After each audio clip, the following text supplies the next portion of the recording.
안녕하세요, 닥터조입니다. 오늘은 고기 좋아하는 사람들을 위로해주는 방송입니다.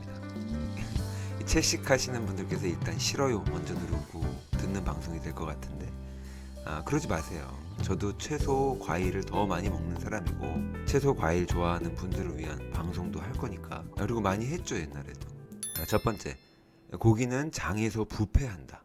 그러니까 대장에서 완전히 소화가 안 되고 부패한다는 설인데요.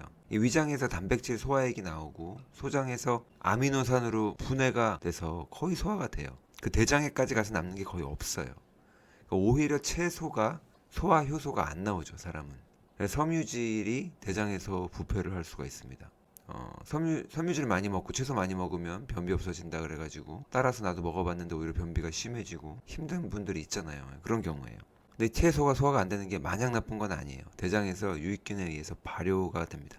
그럴 때 영양학적인 베네핏이 있어요. 이게 지방산으로 전환되거든요. 유익균의 먹이가 되기도 하죠. 야채가 장내에서 부패되는 거는 나쁜 것만은 아니다. 보세요. 제목이랑 다르게 채식하시는 분들이 들어도 좋은 내용입니다. 자, 두 번째, 고기는 포화지방과 콜레스테롤의 원인이다. 이거 뭐 직관적으로 이렇게 많이 알고 계시죠? 병원에서 검사를 했는데 콜레스테롤 수치가 높다 그래서 새우, 뭐 계란 노른자 안 드시는 분들 아직도 계시잖아요. 근데 이거 10년 전에 잘못된 정보죠. 콜레스테롤은 85% 간에서 생산됩니다. 우리 몸에 반드시 필요해서 신경을 감싸고 있는 뭐 신경막, 세포 감싸고 있는 세포막, 이게 뇌세포, 이거 전부 다 콜레스테롤이 원료이기 때문에 굉장히 중요한 영양소예요. 콜레스테롤을 억지로 낮추는 약은 오히려 부작용이 있죠. 신경통, 뭐 치매, 근육통, 그리고 간에서 만들어진다고 했으니까 이 간이 콜레스테롤을 합성하지 못하도록 방해하는 약이니까 간 기능이 안 좋아지죠. 그래서 먹는 콜레스테롤은 별 문제가 안 되고 고기를 먹는다 그래서 콜레스테롤 수치가 올라가는 건 아니에요. 고기를 떠나서 콜레스테롤 자체를 많이 먹어도 많이 먹으면 간이 그만큼 덜 만들면 그냥 끝이에요. 그렇다면 간이 왜 콜레스테롤을 많이 만들까? 그게 중요한 건데 우리 몸에 고칠 때가 많은 거예요. 몸에 염증성 체질이란 뜻이죠. 콜레스테롤의 염증을 낮추기 위해서 증가하는 것 뿐이니까. 몸에 심각한 문제가 있는 거예요, 사실은. 콜레스테롤이 올라갔다는 건. 하지만 콜레스테롤을 먹어서 올라간 게 아니라는 거죠. 지난 방송에서 여러 번 말씀드린 내용입니다. 콜레스테롤만 낮춘다고 해결되는 건 하나도 없어요. 콜레스테롤 약을 먹으면 심장마비 오히려 증가합니다. 콜레스테롤 약 먹으려면 꼭 Q10 같이 드셔야 돼요. 정리를 하면은 고기에 콜레스테롤이 많이 있지만 먹는 게 혈중 콜레스테롤 수치를 높이는 것은 아니다. 13번째는 심장질환과 당뇨의 원인이 된다. 고기를 먹는 육식을 하는 습관이 그렇다는 거예요. 서구식 식습관이 뭐 암도 그렇지만 당뇨랑 심장마비의 원인이다. 그런데 이 서양 사람들도 20세기 초반까지는 심장마비가 없었어요. 당뇨는 그야말로 문제가 된 지 20, 30년. 굉장히 역사가 짧은 병입니다. 그 전에 있었지만 이렇게 에피데믹, 코로나 걱정할 때가 아니라 당뇨 걱정할 정도로 많은 사람들이 당뇨에 걸려서 피해를 보잖아요. 그렇게 된 거 얼마 안 됐다고요. 서양 사람들 그전에도 고기 많이 먹고 버터 엄청 먹고 그랬거든요. 근데 두 가지 연구가 있어요. 2010년에 20개의 연구를 메타 분석한 연구입니다. 총 121만 8,380명을 조사한 결과 가공하지 않은 그 붉은 육류를 섭취하는 거랑 심장마비랑 상관이 없다는 연구였어요. 유럽 연구에서는 44만 8,568명을 대상으로 조사했는데 그것도 결과 가공하지 않은 그냥 고기, 붉은 육류 섭취랑 심장마비랑은 상관관계가 없다는 거예요. 그런데 이 똑같은 연구에서 가공 육류 먹은 사람들은 심장마비가 엄청 증가했어요. 햄버거, 소세지, 핫도그 뭐 그런 것들이었겠죠. 그러니까 어떤 고기냐가 중요한 거예요. 네 번째, 붉은 육류는 암을 유발한다. 이거 간단하지 않은데 일단 가공 육류는 대장암 발병 위험을 증가시키는 건 확실합니다. 근데 가공하지 않은 육류의 경우는 애매해요. 그리고 무엇보다도 암에 걸리는 게 어떤 한 가지 원인이 아니기 때문에 연구를 하는 것조차 쉽지 않지만 일단 암에 걸린 환자가 일시적으로 육류를 피하고 채식을 하고 특히 주식이라 그래서 채소를 갈아 먹는 거, 착즙해서 먹는 거 저는 이게 굉장히 좋다고 생각하는데 한 가지 조건이 있죠. 유기농 채소여야 된다는 거예요. 안 그러면 농약, 제초제 이런 것들을 착즙해서 먹게 되겠죠. 병원에서는 항암 치료하면서 이제 고기 먹어야 된다. 이왕이면 살코기로만 먹어야 된다. 이렇게 말을 하는데 병원은 정말 현대 영양학과는 다른 것만 주장하는 경우가 많아요. 음식 먹는 영양학에 관해서는. 그러니까 살코기가 아니라 오히려 지방이 더 도움이 되고 육류를 먹는다 치면 이 단백질을 과다 섭취하는 것은 암과 싸우는데 좋지 않죠. 수술이나 항암 치료를 하는 병원 환자에게는 필요할 수도 있어요. 왜냐하면 이게 너무 힘든 싸움이기 때문에 몸의 체력을 다 고갈시키는 거잖아요. 수술이나 항암 치료나 방사선이나.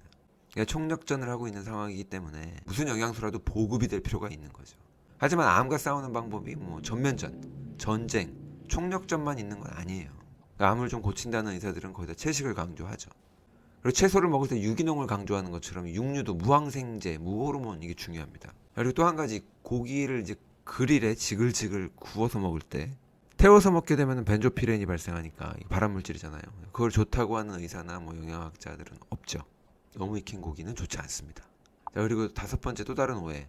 사람은 원래 채식 동물이다. 오해가 아니라 좀 엉뚱한 주장이고 고집인데 영장류의 조상이 다 그랬기 때문에 사람도 원래 채식 동물이다 라고 하는 주장이에요.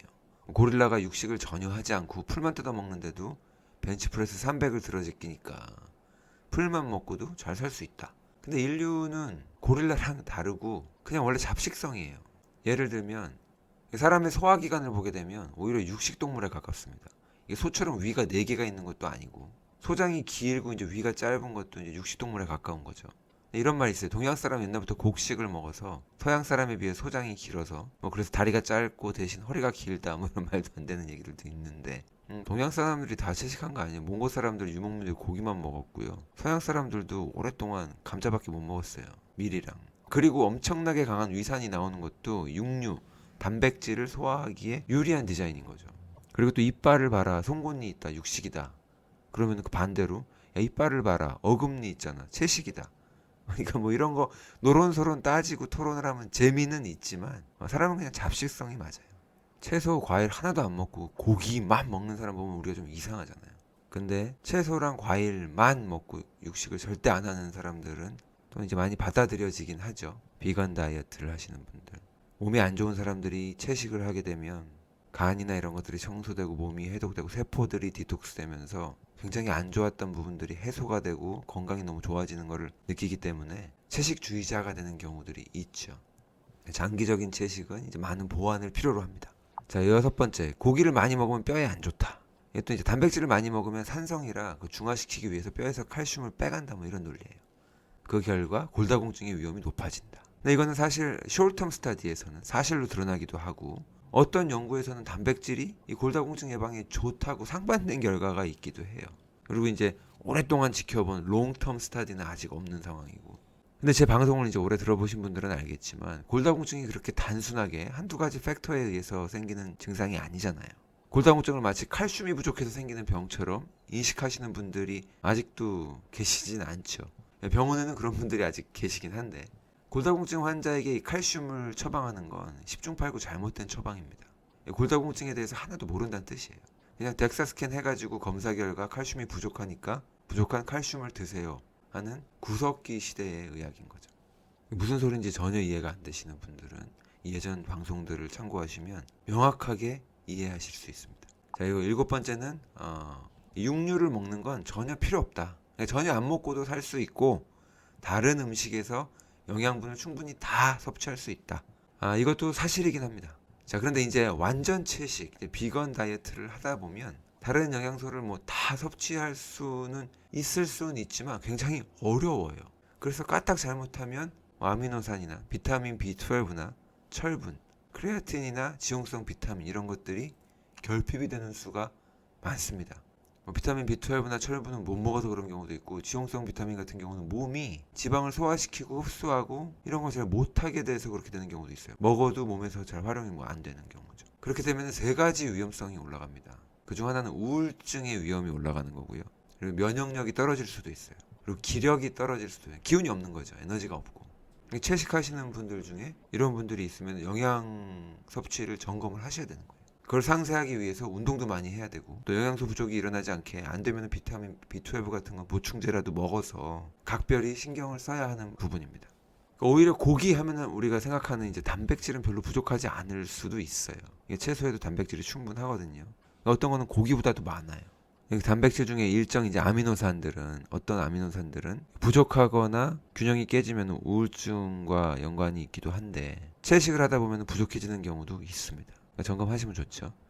지방 같은 것도 이제 뭐 코코넛이나 아보카도나 이제 그런 것들을 먹어주면 채식을 하면서 충분히 보충을 할 수가 있고 과일 야채 안 먹어도 잘 살아요. 실제로 에스키모는 거의 육식만 하잖아요. 거기 채소 과일이 어디 있어요? 대신 고기만 먹는 게 아니라 뭐 사냥한 동물의 뭐 장기를 먹는다, 비타민 C가 많다, 뭐 그런 얘기들도 있는데, 근데 이게 다 옛날 얘기고 요즘 에스키모들이 사냥 안 하죠. 전통적인 식단을 먹었던 그 당시의 얘기고, 요즘 연구를 보면 에스키모인들도 수명이 되게 짧아요. 평균 67세 막 그러고 심혈관 질환 사망이 많아요. 심장마비, 뭐 뇌졸중 이런 게 많아요.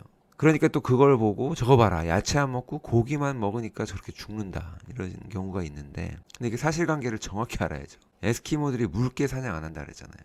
통조림만 먹는다고요. 냉동 음식이랑 순 가공식품만 먹어요. 이게 미국 정부에서 지원을 해주는데, 아메리칸 인디언들처럼, 인디언들도 건강이 굉장히 안 좋거든요. 흡연이랑 알코올 중독이 엄청 심해요. 그래서 30대부터 당뇨, 고혈압에 시달리니까 심혈관 질환으로 일찍 죽죠. 이게 먹는 게 수은 탄수화물이랑 가공식품이라 그런 거예요. 거기다 담배, 술, 마약까지 아주 안 좋은 생활 습관이 문제인 거죠. 자, 그리고 마지막으로 고기를 먹으면 살찐다. 이것도 언뜻 보면 말이 돼 보이죠. 고기가 지방도 많고 칼로리가 높으니까. 근데 사실은 지방은 살을 찌우질 않고, 이 단백질도 많이 먹어야 오히려 살이 빠지는데, 지방도 많이 먹어야 살이 빠진다고요. 우리가 먹은 단백질을 분해하고 소화시키기 위해서는 그 소화하는 과정에서도 에너지를 많이 쓰게 됩니다. 그러니까 같은 칼로리를 먹으려면 이왕이면 단백질이 낫죠. 지방이면 더 좋고, 탄수화물보다. 고단백 식단을 먹으면 대사가 올라가서 하루에 100칼로리를 더 쓴다고요. 오히려 야채만 가지고 다이어트를 하면 실패할 확률이 크죠. 처음에 살이 빠져도 요요 올 확률이 훨씬 더 크죠. 근육이 파괴되기 때문에 기초대사량이 바뀌어서 그러는 거예요. 단백질을 많이 먹으면 포만감 때문에 다른 음식을 적게 먹게 됩니다. 이렇게 8가지를 알아봤는데요. 오해하지 마세요. 육식을 옹호하는 거 아니고 채식을 디스하는 것도 아니에요. 저는 저탄고지가 좋은 식단이라고 말씀을 드리지만 과일이나 샐러드도 많이 먹거든요. 그러니까 뭐 아니면 도, 뭐 네 편 내 편 이렇게 접근하지 마시자고 항상 얘기를 하죠. 제가 얼마 전에 추천드린 책 안드레아스 모리츠의 건강과 치유의 비밀, 이거 베스트셀러 됐던데 감사합니다. 근데 이게 완전 채식을 강조하는 책이에요. 이 책이. 그러니까 저는 완전 채식, 철저한 채식에 동의를 하지 않지만, 그럼에도 불구하고 이 책을 추천드렸던 이유가 어느 한 가지만을 주장하는 그런 편협된 시각으로부터 무언가를 배우는 시대는 지났잖아요. 우리가 정보가 넘쳐나는 시대를 살고 있습니다. 다양한 정보들을 분석할 수 있는 능력이 필요해요. 정보화 시대에는 무지도 선택이죠. 여러분들께서 건강에 관심을 가지시고 본인 건강은 스스로 챙기시기를 바라는 거예요. 가끔 보면은 본인의 건강이 본인 책임이 아니고 병원이나 뭐 의사나 국가의 책임인 것처럼 여기시고 행동하시는 분들이 계세요. 근데 이 현대의학은 질병, 뭐 방역, 치료 이런 거에 집중이 되어 있는데, 그런 것들은 의사들이랑 제약회사가 계속해서 발전시키고 연구해 나가면 되는 거고, 여러분들 개인은 뭐 내 몸, 자기 몸이랑 건강에 관심을 가지셔야 된다고요. 그러니까 뭘 먹을 거냐, 어떤 생각을 하고 살 거냐, 운동을 할 거냐 말 거냐, 잠을 잘 거냐 말 거냐, 뭐 이런 것들 다 모두 눈이 번쩍 띄어져서 건강에 관심 가지시길 바랍니다. 제가 3년 전에 드렸던 신년 인사말이 생각이 나네요. 여러분들의 몸의 값어치에 대해서 다시 한번 깨닫고 생각해 보시는 시간을 가지시면 좋을 것 같아요. 감사합니다.